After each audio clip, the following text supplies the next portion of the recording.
Covid के बाद चीन में एक नए वायरस की चपेट में आए लोगों से अस्पतालों में हाल बेहाल है।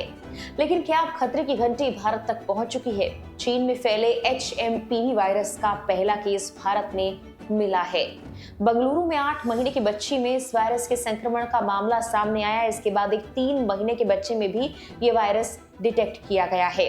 आखिर कितना खतरनाक है HMPV वायरस, ये कैसे फैलता है, जिस बच्ची में संक्रमण की पुष्टि हुई उसके बारे में क्या डिटेल्स सामने आई हैं, क्या कोरोना जैसे ही हालात बना सकता है ये नया वायरस, बताते हैं सब कुछ आपको इस वीडियो में। नमस्कार, मेरा नाम है मेघना सचदेवा और आप मुझे देख रहे हैं लोकमत हिंदी पर। सबसे पहले आपको हम बताते हैं भारत में आए नए वायरस के पहले मामले के बारे में। बंगलुरु में एक अस्पताल में 8 महीने की एक बच्ची में HMPV वायरस डिटेक्ट किया गया है। स्वास्थ्य विभाग का इस पर बयान आया है। उनका कहना है कि हमने हमारी लैब में इसका टेस्ट नहीं किया है। एक प्राइवेट अस्पताल ने इस मामले की रिपोर्ट दी है। निजी अस्पताल की इस रिपोर्ट पर संदेह करने का कोई कारण नजर नहीं आता।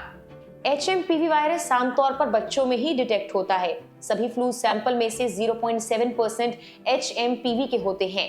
इस वायरस का स्ट्रेन क्या है अभी साफ तौर पर पता नहीं लग पाया है। इस मामले को लेकर और डिटेल्स आना बाकी है, लेकिन इस वायरस के बारे में हम आपको विस्तार से आगे बताने वाले हैं। सबसे पहले आपको हम इस सवाल का जवाब देंगे कि आखिर HMPV वायरस है क्या। ह्यूमन मेटा न्यूमो वायरस यानी HMPV एक श्वसन वायरस है जो फ्लू जैसे लक्षण यानी सिम्टम्स पैदा करता है। ये निचले और ऊपरी श्वसन संक्रमण जिस सर्दी का कारण बनता है। ये एक मौसमी बीमारी है जो आमतौर पर सर्दियों और शुरुआती वसंत में होती है, जो रेस्पिरेटरी सिंसिटियल वायरस RSV और फ्लू के समान है। चीन में मामलों में वृद्धि के बाद चिंता का विषय बन गया, लेकिन ये वायरस कोविड-19 से मिलता जुलता है। हालांकि एक्सपर्ट्स कहते हैं कि ये भारत के लिए तत्काल कोई खतरा नहीं है, लेकिन चूंकि भारत में पहला मामला सामने आ चुका है तो सवाल उठ रहे हैं। ऐसे में US centre for disease control and prevention CDC के अनुसार इसे पहली बार 2001 में खोजा गया था।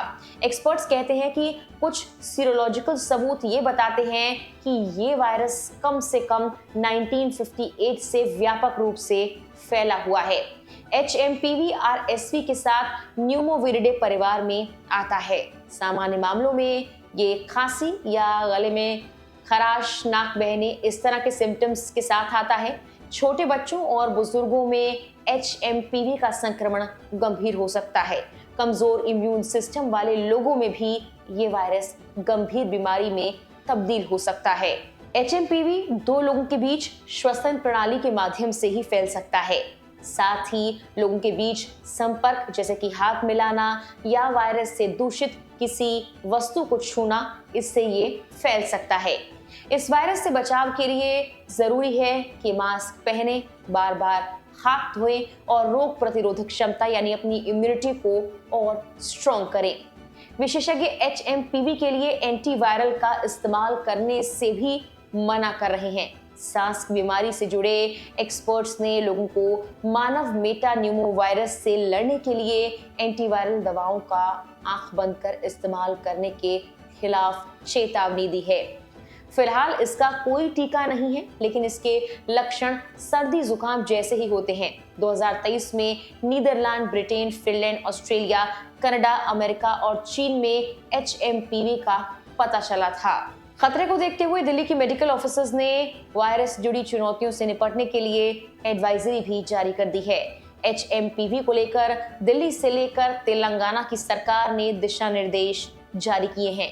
दिल्ली में स्वास्थ्य अधिकारियों ने ह्यूमन मेटा न्यूमो वायरस यानी HMPV और श्वास संबंधी अन्य संक्रमण से जुड़ी संभावित स्वास्थ्य चुनौतियों के सिलसिले में तैयारी सुनिश्चित करने के लिए परामर्श जारी किया है।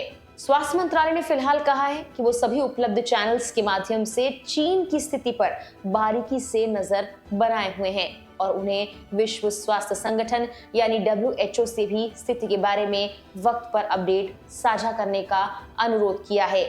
केंद्रीय स्वास्थ्य मंत्रालय ने शनिवार को स्थिति की समीक्षा के लिए संयुक्त निगरानी समूह की एक बैठक बुलाई थी। सरकार ने कहा कि चीन में सांस संबंधी बीमारियों के मामलों में हाल ही में कोई वृद्धि फ्लू के मौजूदा मौसम को देखते हुए असामान्य नहीं है। हालांकि चूंकि इसके सिम्टम्स कोविड से मिलते जुलते हैं, ऐसे में आपको प्रिकॉशंस लेना बहुत जरूरी है। फिलहाल के लिए इस वीडियो में इतना ही।